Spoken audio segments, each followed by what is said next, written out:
They called me a failure. Those words echo in my head even now, long after everything has changed.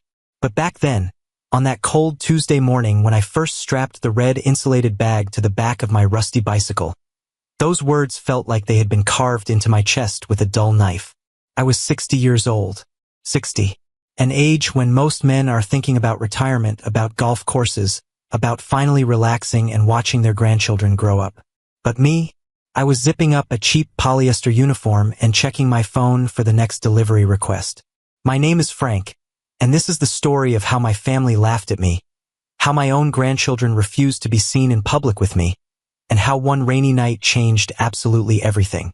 Let me take you back to the beginning. Not the beginning of my delivery job, but the beginning of the end of my old life. I had been a businessman for 35 years. Owned a mid-sized logistics company, nothing too fancy, but enough to put food on the table, enough to send my 2 kids to college, enough to buy a modest house in a decent neighborhood. I wasn't rich, but I was comfortable. I was respected. When I walked into a room, people nodded at me. My opinion mattered. Then the recession hit. Then my business partner, a man I had trusted like a brother, decided to cash out in the worst possible way. Then the lawsuits came. Then the bank took the house. By the time I turned 59, I had lost everything except my pride. And let me tell you something about pride at that age: it doesn't pay the bills. It doesn't buy groceries. It doesn't stop your daughter from looking at you like you're a ghost of the man you used to be. My wife had left 2 years before the collapse. She said she couldn't handle the stress, but I think she just couldn't handle watching me shrink. She remarried quickly, some retired dentist with perfect teeth and a boat. I didn't blame her. Honestly, I didn't have the energy to blame anyone anymore. So there I was, 60 years old, living in a tiny studio apartment above a laundromat. The constant thrum of washing machines became my lullaby. The smell of cheap detergent became my cologne. And the loneliness? That became my only consistent companion. I had 2 children, a son named Michael and a daughter named Sarah. Both in their 30s, both with families of their own, both with that particular kind of disappointment that only a fallen father can inspire. Michael was the worst. He had become successful in real estate, and success had made him forget where he came from. He drove a black SUV that cost more than my annual rent. He wore suits that probably cost more than my first car. And every time he looked at me, I could see him calculating how much I was going to cost him in the end. Sarah was gentler, but only on the surface. She would call me every few weeks, ask how I was doing in that voice people use when they're not sure they want the answer. She'd invite me to family dinners sometimes, but I could feel the tension in the room, the way her husband would check his watch every few minutes, the way the conversation would die whenever I spoke. But the grandchildren?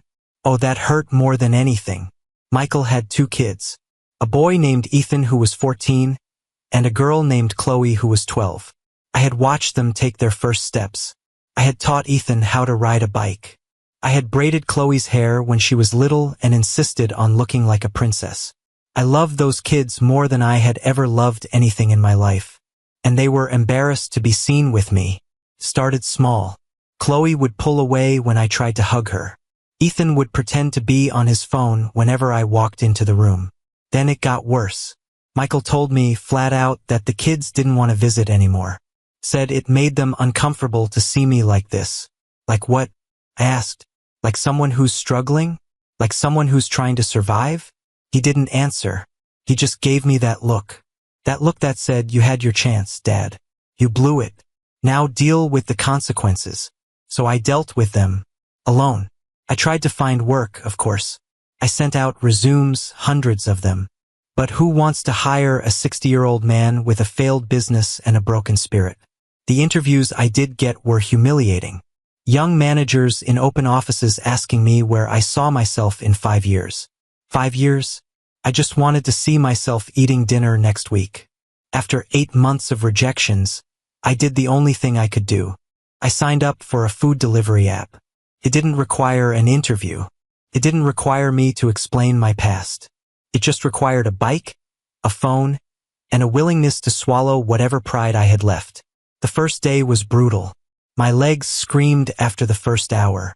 My back ached. My phone kept buzzing with orders, and I kept getting lost because I wasn't used to navigating by GPS. I made $37 in 9 hours. $37. That was less than minimum wage. But it was something. It was money I had earned with my own 2 hands, my own 2 legs, my own stubborn refusal to give up. I didn't tell my family at first. I knew how they would react. I had seen the way Michael looked at delivery drivers when they showed up at his house. Like they were invisible. Like they were less than human. But secrets have a way of coming out, don't they? It happened on a Sunday. Sarah had invited me to a barbecue at her house, and I had made the mistake of showing up in my delivery uniform because I had come straight from a shift. I didn't think it would be a big deal. It was just clothes. Just a red polyester shirt and black pants. But the moment I walked into that backyard, everything stopped. Michael was there with his family. Sarah's husband Greg was manning the grill. Some neighbors I didn't recognize were holding drinks and staring at me like I had just crawled out of a sewer. "Dad, what are you wearing?" Sarah asked. Her voice was sharp, panicked. I looked down at myself. My work clothes. I came straight from a shift. "You're working," Michael said. He was smirking. Actually smirking. "Doing what?" "Cleaning toilets. Delivering food," I said quietly. "I'm a delivery driver." The silence that followed was deafening. And then the laughter started. Not polite laughter. Not the kind of laughter that tries to hide itself. No, this was open, mocking, gut-wrenching laughter. Michael doubled over. Greg nearly dropped his spatula. Even Sarah, my own daughter, covered her mouth, but I could see her shoulders shaking. "You're delivering food?" Michael gasped between laughs. "At 60 years old? Dad, that's actually hilarious. How much do you make?" $5 an hour. "More than zero," I said, but my voice was weak. Ethan and Chloe were standing by the pool. They weren't laughing. They were just staring at me with this horrible expression. Shame. Pure, unfiltered shame. Like I had done something disgusting. Like I had shown up to their school naked. Chloe whispered something to Ethan. He nodded. Then they both turned and walked inside the house. That moment broke something in me. Not my spirit, not my will to keep going. But something deeper. Something that had been holding onto the hope that my family still saw me as a person. That hope died right there in Sarah's backyard, surrounded by the laughter of the people I had raised, loved, and sacrificed for. I left without eating. I got back on my bike and did 3 more deliveries that night. And with each drop-off, each door that opened to a surprised face, each tip that felt more like charity than payment, I made myself a silent promise. I wouldn't ask them for anything ever again. Not for money. Not for respect. Not for love. I would do this job and I would survive, and I would never give them the satisfaction of seeing me beg. The months that followed were hard. Colder than I ever expected. My family basically cut me off after that barbecue. Sarah's calls became once a month, then once every 2 months, then nothing. Michael stopped returning my texts altogether. The grandchildren, well, I didn't exist to them anymore. I saw pictures on Facebook sometimes. Birthday parties, vacations, holidays, all without me. The delivery job became my whole world. I learned the city streets like the back of my hand. I learned which restaurants were fast and which ones would make you wait 20 minutes for an order. I learned which neighborhoods tipped well and which ones treated you like dirt. I learned to read the weather, to avoid the worst of the rain and the heat, to push through when my body screamed at me to stop. I became good at it. Fast. Reliable. The app gave me a 5-star rating, and regular customers would request me specifically. Old Frank, they called me. The guy who always shows up with a smile, even when it's pouring rain. And it was raining on that night. The night everything changed. I remember it perfectly. The rain wasn't just falling. It was attacking. Huge, angry drops that seemed to come from every direction at once. My raincoat had stopped being waterproof about 200 deliveries ago. My shoes were soaked through. My fingers were numb inside my gloves. But I had 3 more deliveries to complete, and I needed the money. Rent was due in 4 days. The laundromat below my apartment had raised their rates again. and I hadn't eaten anything that day except a granola bar I found at the bottom of my bag. The first 2 deliveries went fine. Nothing special. A family in the suburbs who tipped $3. A college kid who tipped nothing and looked annoyed that I had gotten his order wrong even though I had handed him exactly what the receipt said. Then came the 3rd delivery. I looked at my phone, wiping rain off the screen with my sleeve. The address was in the wealthiest part of the city, a neighborhood I rarely delivered to because the gates and security codes were a nightmare. But the pay was good, almost $20 including tip, and I couldn't afford to be picky. The house was a mansion. I don't use that word lightly. This wasn't just a big house. This was the kind of house that has its own name, its own gate, its own security booth with an actual guard who looked at me like I was delivering a bomb instead of Thai food. Name? The guard asked through a small window. Frank. Delivery for. Actually, the name isn't listed. Just says the Johnson residence. The guard made a phone call, spoke quietly, then nodded at me. Go straight up the driveway. Ring the doorbell twice. Wait on the mat. I cycled up the longest driveway I had ever seen. Immaculate landscaping on both sides. Fountains. Statues. A garage that could fit 10 cars. My bike looked so out of place that I almost laughed. Almost. The rain was coming down even harder now. I pulled the food bag close to my chest, protecting it like a mother protecting a child. If this order got ruined, I wouldn't just lose the $20. I'd probably get banned from the app. And then I'd have nothing. I walked up the marble steps to the front door. My wet shoes squeaked on the expensive stone. I rang the doorbell once, twice, just like the guard said. Then I stepped back and waited, shivering, water dripping from every part of my body. A minute passed, then 2. I was about to ring again when I heard footsteps. Heavy, deliberate footsteps. The kind of footsteps that belonged to someone important. Someone who wasn't used to waiting for anything. The door opened.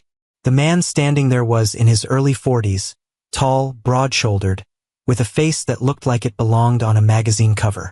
He was wearing a cashmere sweater that probably cost more than my entire month's income. His hair was perfect even though it was raining outside. His eyes were sharp, intelligent, the kind of eyes that assessed everything and everyone.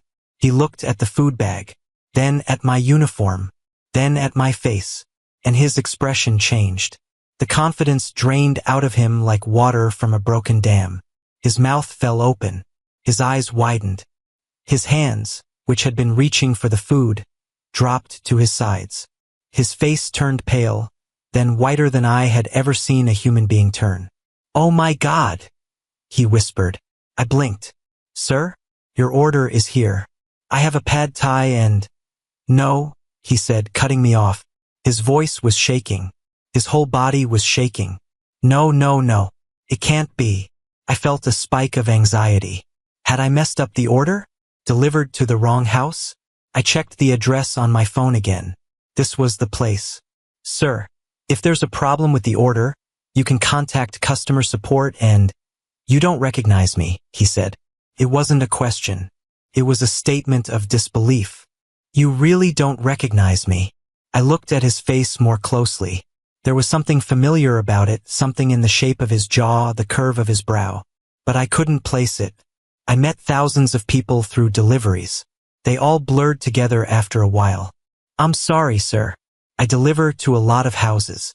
You'll have to—" 20 years ago, he said, his voice cracking. 20 years ago on the old highway. The bridge. The one that collapsed during the storm. Time stopped. The rain was still falling. The wind was still howling. But in my mind, everything went silent. Because I remembered. I remembered that night like it was burned into my soul. 20 years ago, before the business failed, before the divorce, before everything fell apart. I was driving home from a late meeting, and the storm was terrible. Worse than this one. The old bridge, the one they had been warning about for years, finally gave way. A section of it collapsed into the river below. I was on the other side. I saw it happen. I saw cars plunging into the dark water. I heard screams that I can still hear sometimes when I can't sleep. I didn't think. I just acted. I pulled over, ran to the edge of the broken bridge, and climbed down the twisted metal supports.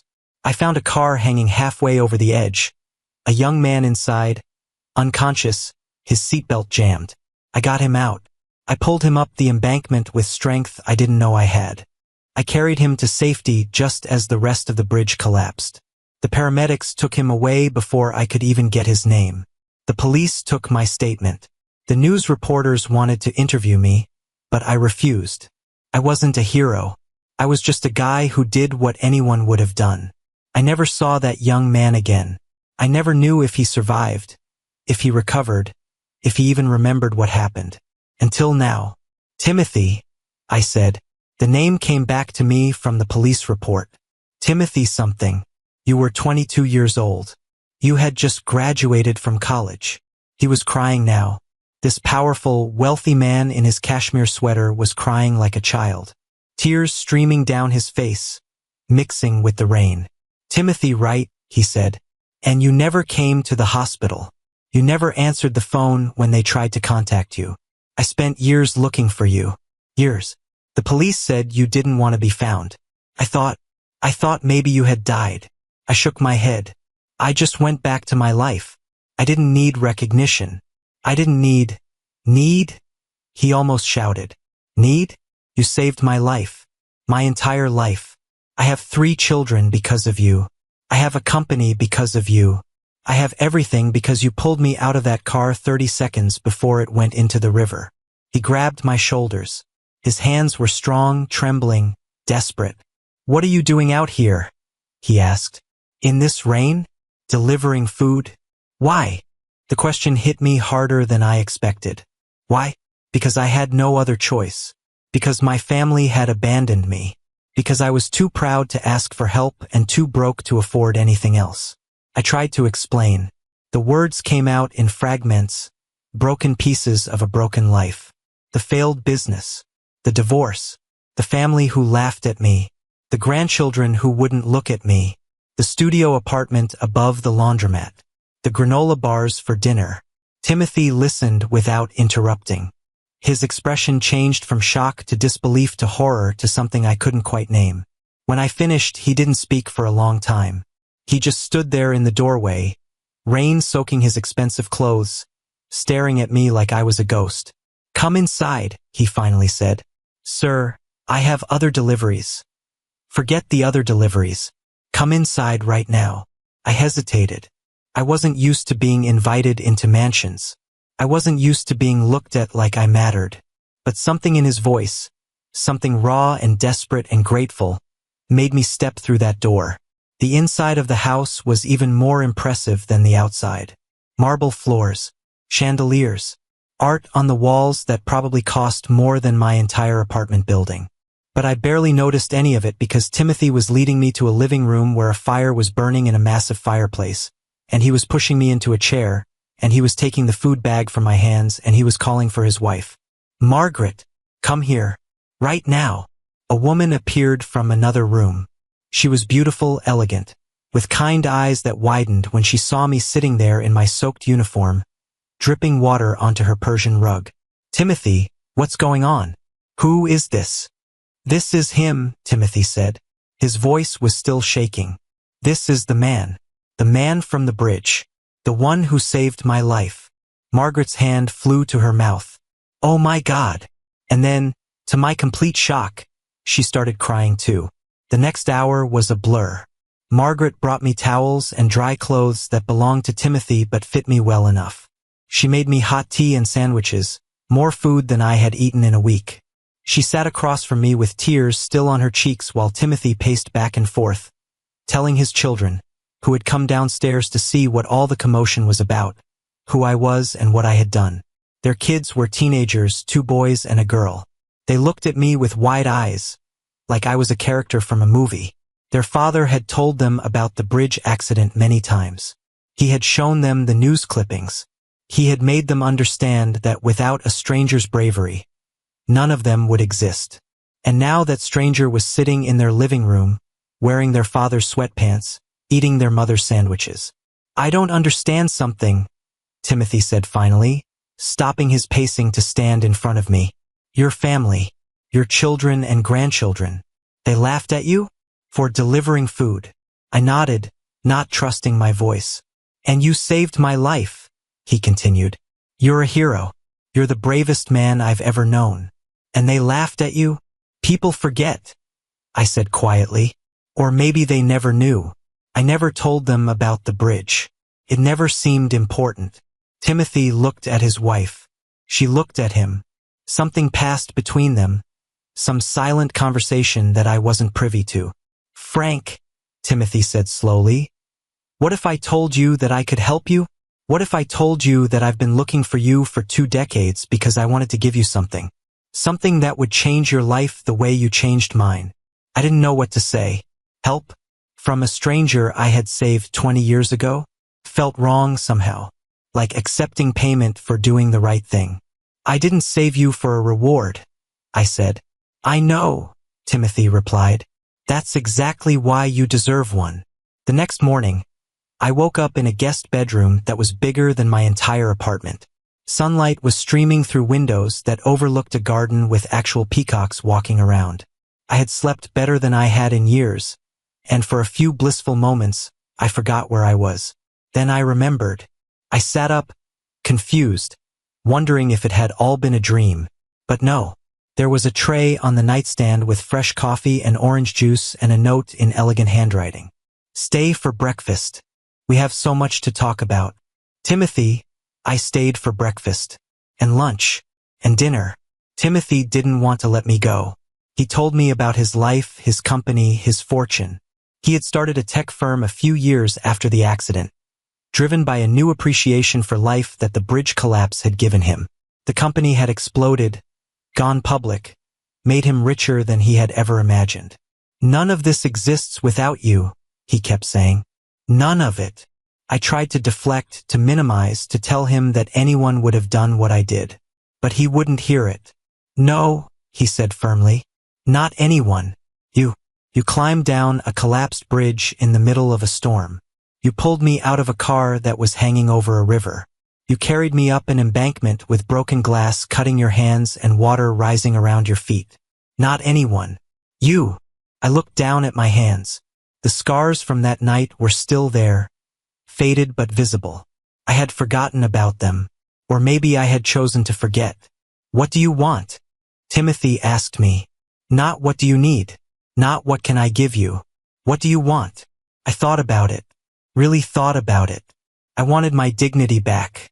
I wanted to walk into a room without people looking at me with pity or disgust. I wanted to provide for myself without shame.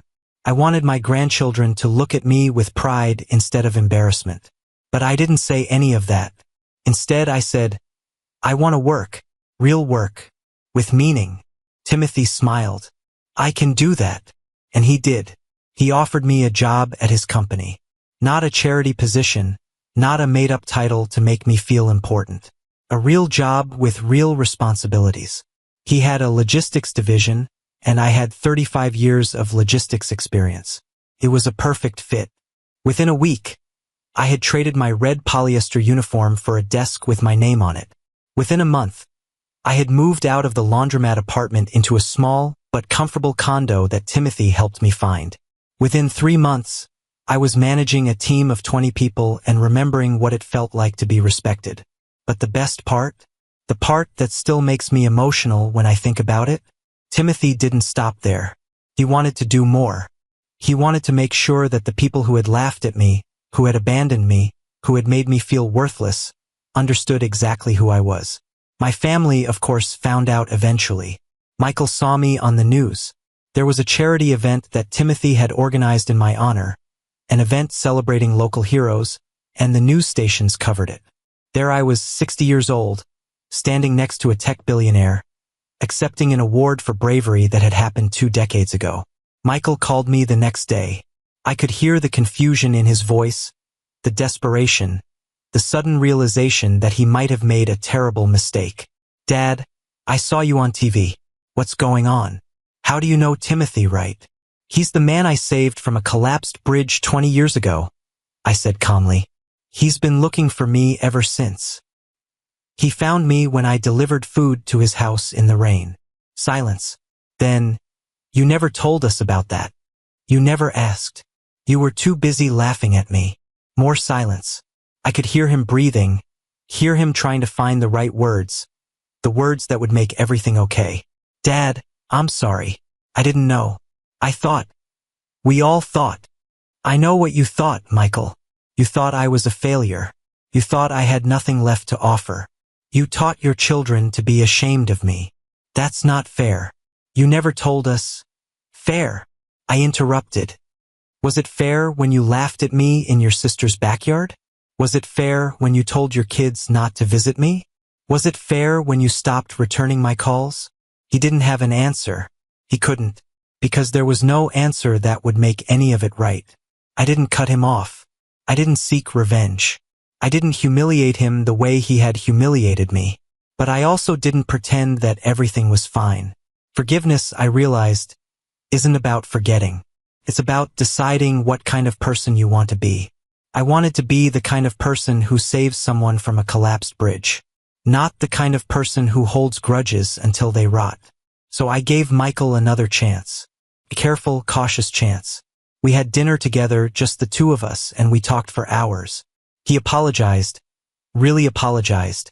With tears and shame and genuine regret. He admitted that he had been cruel, that he had let success go to his head, that he had forgotten who he was because he was so afraid of becoming who I had become. I didn't want to end up like you, he confessed. Broke, alone, delivering food. And I was so scared of that future that I pushed you away before I could catch your failure like a disease. That honesty hurt, but it also healed something. Because for the first time, Michael wasn't pretending. He wasn't smirking or laughing or looking at me like I was invisible. He was just my son, scared and flawed and finally willing to admit it. Sarah came around too, slower and more awkwardly. She brought her kids to my new condo, introduced me to them again like I was a stranger. Ethan and Chloe were older now, teenagers who understood more than they had a few years ago. They looked uncomfortable, guilty, unsure of what to say. I didn't make them say anything. I just showed them my life. The job, the condo, the friends I had made at work, the respect I had earned. I showed them that success isn't about money or houses or titles.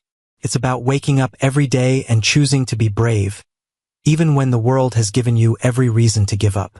Do you hate us? Chloe asked me quietly, when her parents weren't listening. I thought about it. Hate was such a strong word, such a heavy word. I had carried enough heavy things in my life. No, I said. I don't hate you. I love you. I've always loved you. Even when you wouldn't look at me. Even when you walked away. Love doesn't stop just because someone hurts you. She cried. I held her. And for the first time in years, I felt like a grandfather again. Timothy and I became close. Closer than I had ever been with my own children, if I'm being honest. He introduced me to his friends, his colleagues, his world. He treated me like family, like the father he had lost when he was young. We had dinner together every week. He called me just to talk. He asked for my advice on business and life and everything in between. You know, he said one evening, you could have been angry. After everything your family did to you, you could have been bitter. You could have used me to destroy them. I shook my head. What would that have accomplished? More pain? More distance? I've had enough of both. Timothy raised his glass. To Frank, the bravest man I know. Not because he climbed a collapsed bridge in a storm, but because he chose kindness when he had every right to choose revenge. I clinked my glass against his, and for the first time in a very long time I smiled. Not a forced smile, not a polite smile, but a real one. The kind of smile that starts in your chest and works its way up until your whole face feels warm. Looking back now, I realized that the food delivery job wasn't the lowest point of my life. It was the turning point. It was the thing that broke me open so I could be rebuilt. It taught me humility, yes, but it also taught me that dignity isn't something other people give you. It's something you carry inside yourself, no matter what uniform you're wearing or what address you live at. And my family, they learned something too. They learned that success is temporary, that failure doesn't define you, and that the people who love you deserve better than laughter and turned backs. Michael started volunteering at a homeless shelter after our conversation. Sarah started calling me every week again. The grandchildren, well, they came around slowly. But they came. As for me, I'm still working at Timothy's company. I'm 63 now, and I have no plans to retire. I wake up every morning grateful for another day, another chance to prove that it's never too late to start over. The rain still falls sometimes. The storms still come. But I'm not afraid of them anymore. Because I know something now that I didn't know back then. Something that all the money in the world couldn't buy and all the success couldn't teach. The people who matter don't mind if you deliver food at 60. And the people who mind don't matter. And sometimes, just sometimes, the person you saved 20 years ago shows up at the perfect moment to save you right back.